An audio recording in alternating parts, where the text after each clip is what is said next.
I'm very pragmatic about what does it take to make life work. But what I want you to know is Australia, of all the places on the face of the earth, when I was talking to my client, he was saying, Tony, of all the places on earth, there's one place you'd pick to have a great quality of life with your family that will weather the storm the best, it's Australia, by far. You guys are in the best place on earth to make it through this situation and take advantage of it. But the real secret is, whether you suffer or whether you succeed is not going to be based on the season. Some people freeze to death in the middle of the winter.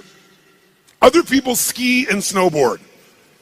It really comes down to what are you going to do? So as I was coming here, I was thinking, what can I do to show you how to take advantage of the season?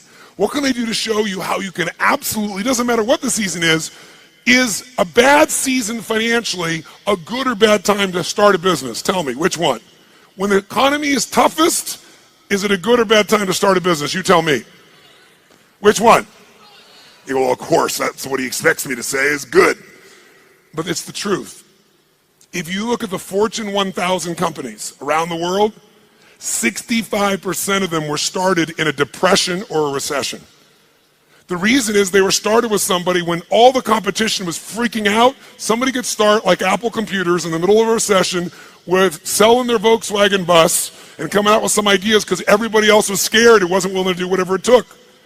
Disney started in the Depression. Right? Fortune magazine started in a depression. How are you going to build your fortune in the middle of a depression? It's why they're one of the strongest companies in the magazine business, and a business that's pretty horrible for most people. If you look at Microsoft, it was a recession. You look at the best and most powerful companies, it's because they understood something that's really critical, and that is, don't ask it be easier, ask and make yourself better. If you get strong during the tough time, you'll dominate for the rest of your life. But what I think would be useful is maybe walk you through a tool that I've got that I've developed over the years to turn companies around. And the fundamental tool is there are areas of your business, every one of you in this room, no matter what your business is, if you're in business, you're probably doing something well. How many got some area of your business you're proud of, whether it be marketing or sales or the product or the service? How many got an area you're proud of? Say I. How many got an area you're less than proud of? Say I. The challenge is, where does our energy go? To the areas we feel most skilled and powerful in, or least skilled and least powerful in? Which one? No, our energy tends to go to the areas we feel most powerful. We do what makes us feel good. We do what we feel competent in, not what we feel incompetent in. And business is complex. It doesn't have to be, but it is. So I thought maybe there'd be a format I could give you today is, let's walk through what the business environment's really like right now, and then let's see if we can walk through what are the areas that if you were just to do this, if I never saw you again, and my goal is to see you again, my goal is to add enough value, go, okay, this is no brainer. I'm going to take 4 days when Tony comes back, I'm going to go in this experience and be immersed and grow my business 30 to 100%. But if I don't, here's what I want you to do, or if you don't. I'm going to cover 7 areas that are what I call the 7 forces of your business. Each force has a forceful impact on your level of success or failure, profitability, etc. There's some areas I bet you're doing good in. Some areas you could do better in. Some areas you're very weak in. The problem is, a chain is only as strong as its weakest what? And in business, so many businesses go through challenges because those weak links are the ones that destroy you, not your strengths. It's true around the world, but actually Australian business is interesting, a little bit more intense than even business in the US in one category. What percentage of Australian businesses are still alive 5 years after they start? Who knows? What percentage of Australian businesses are still alive 5 years after they start? I'll give you a clue. 90% of all Australian businesses are gone in the first 5 years. If you and I are going to really make this thing work, it's that we got to look and say, okay, why do businesses, why do they fail? Why do so many businesses fail? Why is it? I mean, good-intentioned people, smart people, strong people, and yet they still fail. And many of them had good products, good services. They had great advantages when they start. They may have been successful for 3 or 4 or 5 years or even 10 years. And now they're gone. I will tell you what I've seen in my life, and I've had the privilege now of working around the world with 50 million people through my books and tapes and audio and video programs, but I've worked with 4 million people, 4 million from 100 different countries over the last 34 years. I can clearly tell you there's patterns you don't miss when you've been with that many people and that many businesses. And the one pattern I can tell you above anything else is most businesses fail because they fail to anticipate what's coming. Write that down. Write down, anticipation is the ultimate power.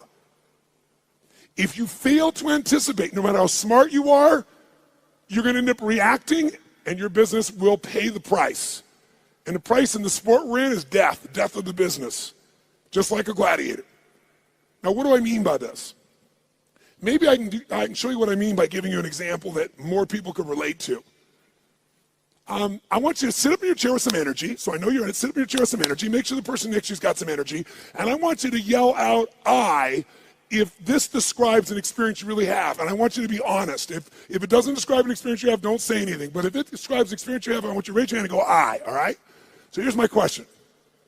How many of you in this room have ever experienced the total and complete humiliation that comes when you play a video game against a child? How many have had this experience? Say I! How many have had this happen more than once? Say I!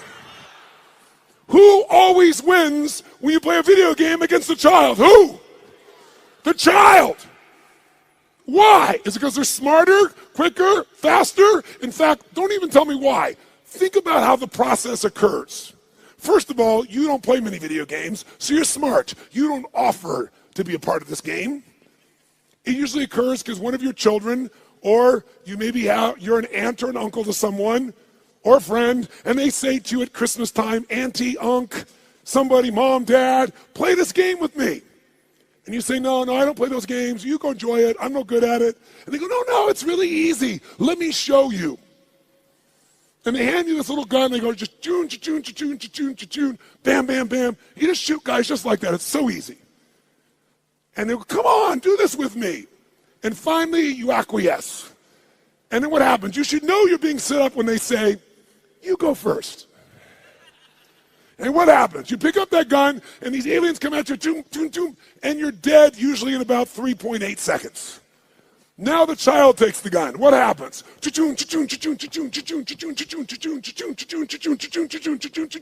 And about 45 minutes later, you get your second turn.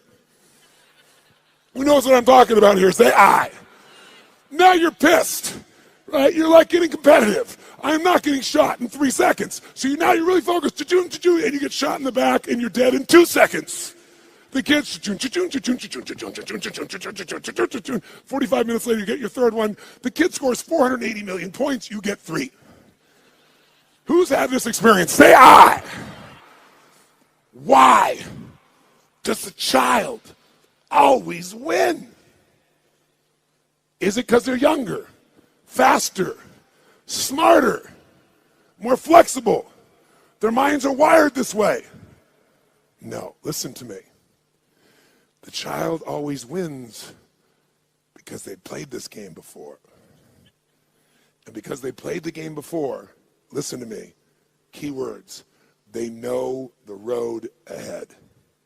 And if you know the road ahead, you have the ultimate advantage over everyone around you. You must know the road ahead. Why? Because when you know the road ahead, you can anticipate. Write it down again. Anticipation is the ultimate advantage in business and in life. Anticipation, when you know the road ahead, you know what's coming. When you know what's coming, you can anticipate. When you can anticipate, what's the benefit of anticipation? When you anticipate, you're ahead of the game. If you're not anticipating, what do you have to do? React. And when you're in the game of business and you react, you're going to die. It's that simple. I don't care who you are. I don't care how long you've been in business.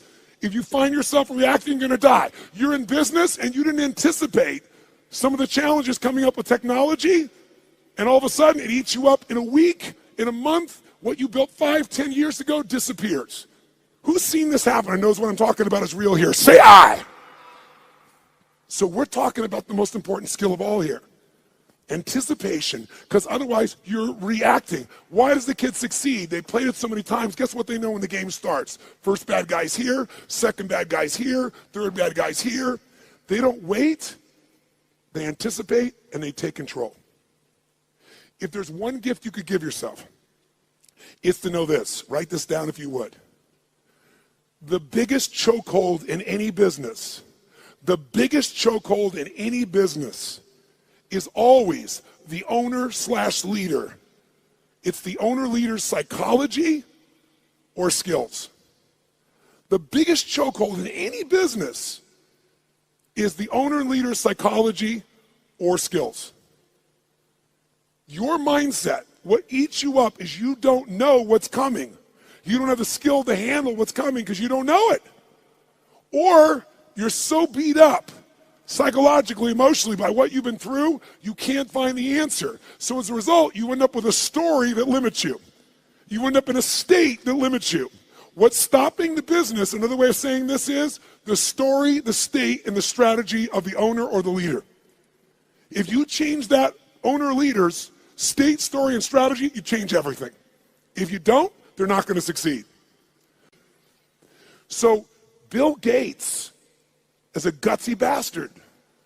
Bill Gates has a lot of, the guy took big risks. He was at Harvard, had a great education set up, wasn't doing so good, but he read a magazine article about the first personal computer called the Altair. And as he read it, he said, you know what? I think this is the future. He anticipated the changes that would come in the future. But he had guts and he took a risk. That's why he's who he is. He called the guy up and he said, listen, I see you got this new computer. You guys need software for that. He said, I've written software for it that'll make it run perfectly. Was that true? Yes or no? It's total bullshit. He made it up. He was just being gutsy and saying, if I tell the guy I've got software and he says, come see me, I'm going to figure out how to do it. Pretty ballsy. Sure enough, the guy said, bring it to me in 3 weeks. So he had 3 weeks to come up with software between he and his partner. And he worked around the clock. And literally, when he went to Altair in New Mexico to show this software, he didn't have a computer to test it on. He didn't know if it was going to work for sure. Thank God for his future, it worked. It was a gutsy, risky thing. He invested all his time and energy. He blew off his school. He did everything. And thank God for him, it worked. But that didn't make him wealthy. You know what made him wealthy? Something called MS-DOS. MS-DOS was software that he did not write. He bought MS-DOS that made him $3.5 billion for $50,000. Bill Gates bought it for $50,000 from somebody else. He saw IBM and he was studying his competition.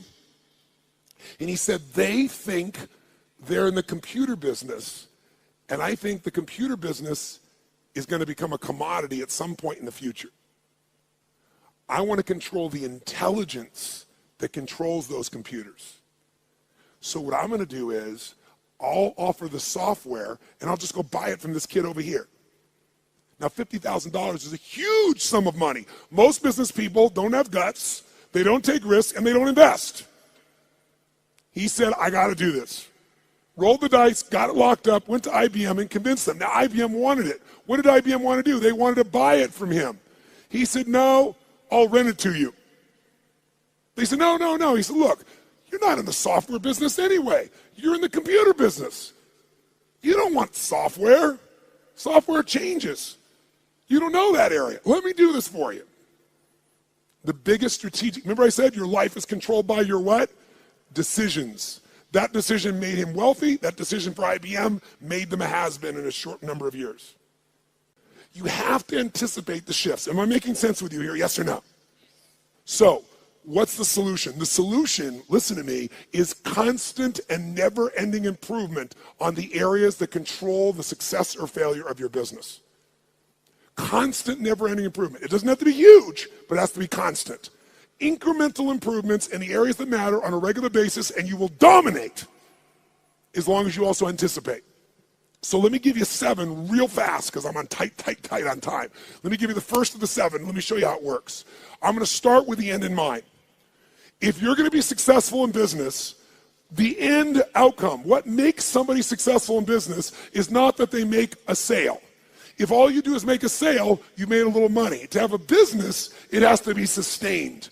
To be sustained, you have to build clients, or at a minimum, what I would call raving fan clients, raving fan customers. Now, why is the target of all business a raving fan customer? Well, first of all, what makes a human being wealthy in financial terms? What will make you wealthy is only one way to get wealthy and stay wealthy.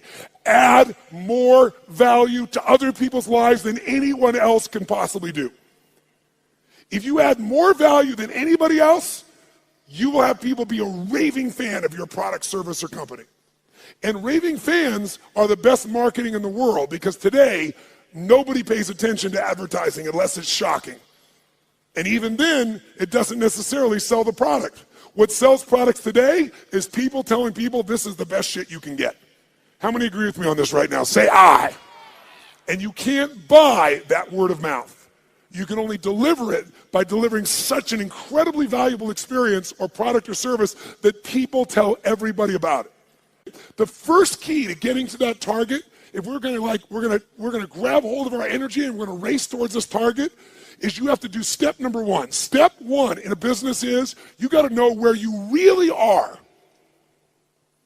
You got to know where you really are, and you got to build what I call a business map. Now, what do I mean by a business map? Well, think of it this way. How many of you in this room have a 5-year business plan right now for your company? 5-year business plan, raise your hand. Now, a group of 9,000 people, I'm seeing maybe a dozen hands. The reason you're seeing a dozen hands is because even if you have to have a 5-year plan, it's bullshit. And I'm not being disrespectful. It's bullshit. Why is it bullshit? Everyone tell me. Why is a 5-year business plan in the world we live in today total bullshit? Why? Because the world is changing so fast, you have no clue what's going to be here in 5 years. You're kidding yourself. So what do? Throw up your hands and just hope it works out well? That's a disaster too. What you need is a business map. A business map means you understand the territory. You understand what's happening, where it's happening, so as you're moving along, you can adjust with that map to get where you want to go as the environment changes. The way you frame what business you're in to yourself is the single biggest limit in your business, and I promise you it's limiting who you do business with as well. You know, if you ask Peter Drucker, one of the greatest business geniuses of all time, he used to say, there's really only one question, maybe two in business. His question is, what business are you in, and how's business? You must control the meaning within yourself, within your team, and then the way you market it, but you can't do that until you're crystal clear what business you're in. And every 7 weeks, you should be digging in deeper to what business you're in, or you'll ask a third question. What business do you need to be in? Because let me tell you something. You didn't experience in 2008 in Australia what the rest of the world did, but you're going to experience some of what the rest of the world has experienced coming soon. You're going to experience it in your real estate market, you're going to experience it in your shares market, and you're going to experience some unemployment on a much larger scale than what you guys are uncomfortable with right now. It's coming. I'm not here to be Mr. Positive, and I'm not being negative. I'm saying it's coming, so you want to take advantage of winter, not let it freeze you to death. And you can, because when everybody else is scared and hesitating, if you're doing the things I'm showing you, you will take their market share and you will dominate. Even if you're a little guy, you can become a big guy in this time. Because the time in which things change is tough times. That's when little guys become big guys. Because the big guys are doing the same boring shit over and over again and they're not flexible. But I got to tell you something. In order to succeed in your business, you got to fall in love with your clients and not with your products and services. But here's the other question. What stage of the life cycle of a business are you in? Listen to me. This understanding is the most important understanding of all, and I can't give it to you all here. I take a day on this. When I say I give people $1 million guarantee, the reason I'm giving that $1 million guarantee and no one ever takes me up on it, I mean, I think 2 times in 3 years someone's taken me up on it, and when they did, I've been glad because I didn't want a stupid person in my seminar. I was like, if you can't see this is going to save you $1 million and make you $1 million, you shouldn't be in here, right? I'm happy to refund your money. Is this material. And this material is understanding the life stage of the business. See, businesses have life cycles just like humans do. So watch this for a second. Which can get into more trouble, an infant or a toddler? Quick, nice and loud. Which one? Nice and loud. Which one? Why? Because the toddler's more mobile. They can go, what does this rock taste like? Right? Which one could get more in trouble, a toddler or a teenager?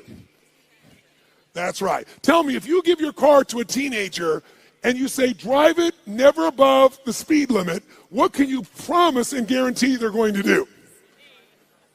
Are they going to speed, yes or no? And the worst thing that can happen is they get away with it. Let me explain what I mean. Businesses have stages of development. What did I tell you was the most important thing to business? The power of anticipation. What if there was a way to know in advance what problems you were going to have in your business before they happened? You knew exactly what they were, how they were going to happen, and what to do to prevent them right now, no matter what stage you're in. How many think that'd be worth its weight in gold? Raise your right hand and say, aye. That's what happens when you understand the stage. Let's go to number 2. The second key force of business that you got to be working on is constant strategic innovation. Now, what the hell does that mean? Sounds so complex. Strategic innovation. Notice I didn't just say innovate. You can innovate, and it may not make a difference. And innovation takes time, energy, and money. It's got to be innovation the customer cares about. Let's go back to Peter Drucker for a moment. Peter Drucker has always said that the core of all business is only 2 things. If a business is successful, these 2 things are its core: innovation and marketing. Everybody else in your company is employed by the people who innovate and market for your company. Because without them, there is no company. Now, what does innovation mean? It means finding a way to meet people's what? Needs. It means finding a way to add more what?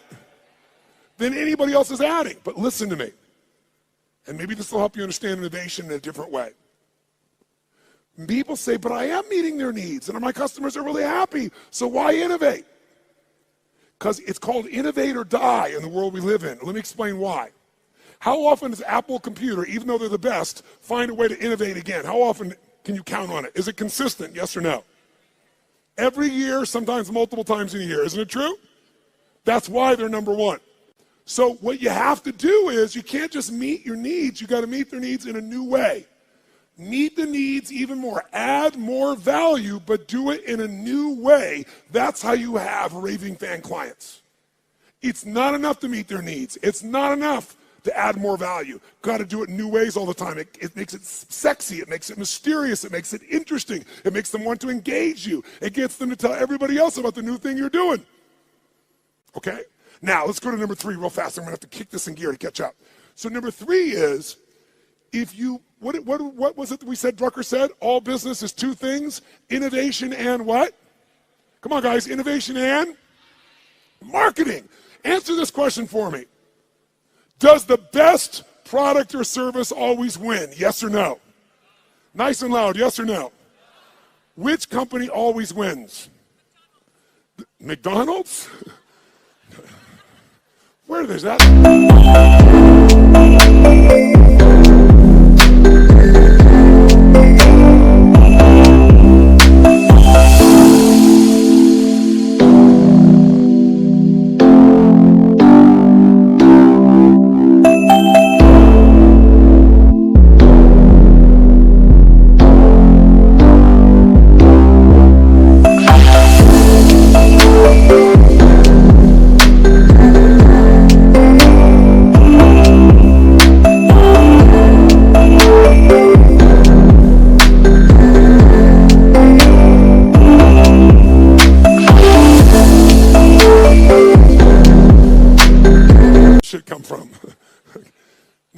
Best marketed product or service, for better or worse. And let's use McDonald's, okay, ma'am? That's a good example. Tell me something. Perfect example. Does McDonald's make the best tasting hamburger in the world? Notice we got a universal 9,000 person response. No. Is it the tastiest? Is it the best quality? Yes or no? But it is the best what? Marketed, as you would say, marketed in the world. I call it marketed. The point of the matter is, this company understands marketing, and even though they have a shit product, they got billions and billions and billions of people to eat that shit. Now, here's the problem with marketing today, and it's a significant problem. I want you to think about this. Does anybody know how many marketing messages the average person had to see 15 years ago, how many messages before they would start to seek you out to consider buying your product, where they would do something active to seek out your product? Does anybody know? 15 years ago, how many times did they have to see a message from you on average if you had a quality ad? The answer is 4. 15 years ago. Does anybody know what the number is today? 16. Now, what do you think that's done to companies' profitabilities? Add value. Does this make sense? Become an education marketer, become someone that does value, because then you become the valued expert, not a stupid salesperson. Because you're giving me something, and if you give me something, I want to give you something. I'd love to give you my business if you're going to give me something, but if you're just going to advertise, screw you. Raise your hand if you follow this. Say aye. And then you don't have to go for 16 exposures. You can get somebody in 1 exposure, and they'll answer your emails, and they'll reach out to you, and you'll watch your business grow like you can't even dream. Force number 4 is the constant, never-ending improvement of sales and mastery systems. Sales mastery systems. Marketing is wonderful, but if you don't convert that marketing into sales, you don't have a business. Now, because of time, here's all I'll tell you on this one. We're going to give you that's valuable, that's simple. How about this? How many of you right now in this room have a business that's primarily done with no salespeople, all on the web? Raise your hand. No salespeople, all automated. Raise your hand if you have salespeople. If you have salespeople that work with you, the majority of you. If you have an automated business, no matter how good it is, you don't want a one-legged stool. A one-legged stool at one point can get in trouble and you collapse. You want at least 3 legs, and one of those legs, as a minimum, has got to be a sales team. Now, how can you grow, though, when you're a brand new small business or you've been around a while? Well, technology today allows us to be able to hire people to go to work for us literally 24/7, 365 all around the world. We literally have more than 150 people that work for one of my companies, all of which live in different parts of the world, all of which we know only by way of our experience of them by way of Skype.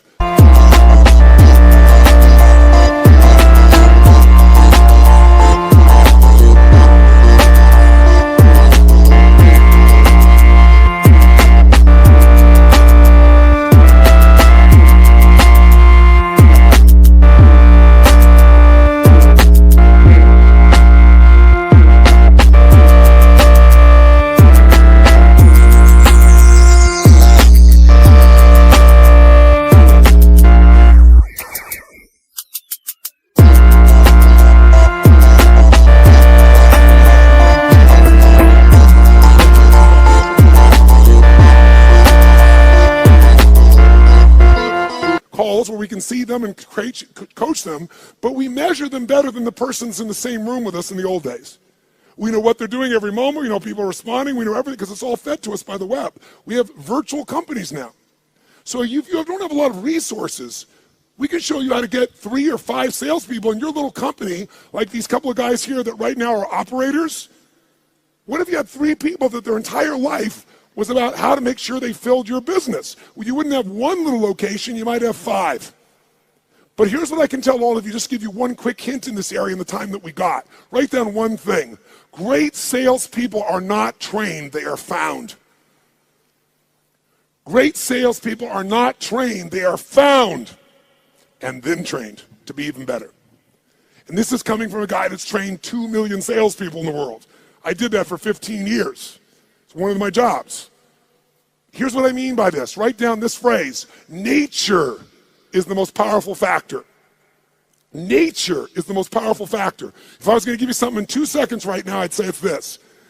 If you're going to get a great person to sell for you, you can train somebody all day long, but their nature has to match the job. The 5th force you got to take control of, you've got to have constant anticipation. Remember that key word, anticipation? So you're not reacting. You're anticipating, you know the road ahead, in 2 areas of your business. Legal, and I know you're not a lawyer, at least most of you, but you got to know where your risks are, and financial or accounting. Now, how many of you in this room as business owners hate accounting? If you're with me, brothers and sisters, can I have a hallelujah? However, unfortunately, even though you hate it, How many of you in this room have ever been bitten in the bum, so to speak, because you thought the numbers were one thing or they meant something or your cash was one level and it was another? Some accounting piece that really, really hurt you at the time. Who's had this experience before? Raise your hand nice and high. Say I. I want to tell you something. More companies go down because most of you in this room do not like accounting, and I do not want to sell you on being an accountant. What a boring ass job. But I do want to sell you on knowing enough of this that you can run that accountant or that CFO. Because you still have to lead, and if you don't, you'll become part of the 99% that fail. I don't care how big, smart you are, I don't care how much your sales are. Learning how to manage your business includes the economics, and we take half a day and make it fun so that you can kick ass with any CFO or accountant, and you can ask them questions they don't know. Let me ask you 2 questions real fast. Question 1, how many of you have a specific day of the month that you always go through your financials and you never, ever miss on your business? Raise your hand. Keep your hand up and look around the room. It's not even 3% of the room that does this. That's why 99% go out of business. Remember I said in the beginning, what is the chokehold in the business? It's the psychology and the skills of the entrepreneur. If you don't develop the skill of knowing how to manage the finances, I don't mean write it down and do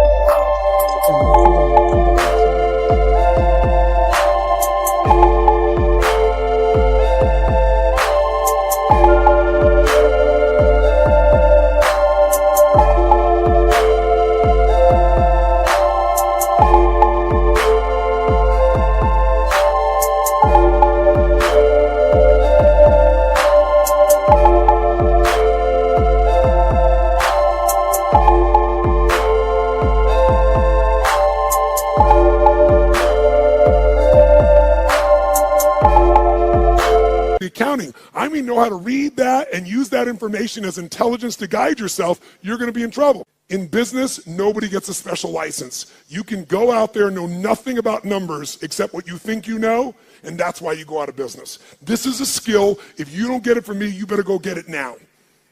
But I can give it to you in a fun way in half a day of the 4 days, where you'll be able to read financials and find stuff your accountant's not finding. And then what you want to find is the intelligence that allows you to know how to run your business more effectively. I'll give you a little clue. Who here knows the 3 documents you've got to see every single month to run your business? Raise your hand if you know the 3 and can name them. Look around the room. Look at this. We got 9,000 people in this room, and maybe 20% of you even know the documents. You don't review them. You don't even know what they are. Here, I'll give you a little gift, something that took me 20 years to figure out. Little gift. If you got a business that has a 20% margin of net profit, and most of you probably have a margin less than that. Some of you maybe more than that. But if you have that and you just cut 12% of your costs, 12% of your costs on a 20% margin company, you'll grow your profits by 50%, meaning you'll have a 30% margin. If you want to, listen to me, you want to grow your profits 50%, all you have to do is cut 12% of your costs. But you're never going to do that when you don't even look at your own financials. Let's go to the next one. Finally, number 6. Number 6 is, what if I said to you there was treasure in your business, and that treasure is just waiting for you to come by and pick it up? But you got to dig for it. But if you pick it up, it's going to cost you nothing. What if I said to every one of you in this room, no bullshit, no hyperbole, no exaggeration.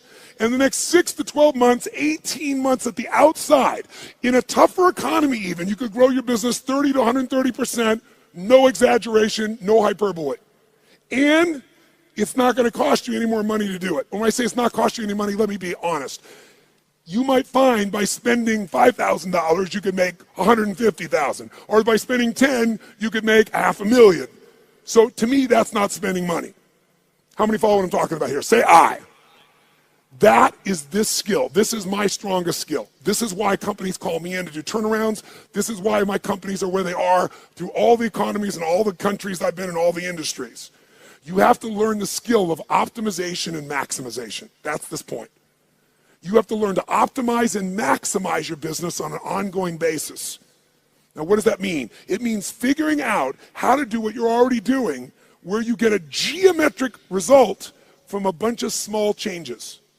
Small changes that accumulate to create a geometric change. But you gotta master this. Go home and figure this out by itself if you want to, and you can start making progress right away.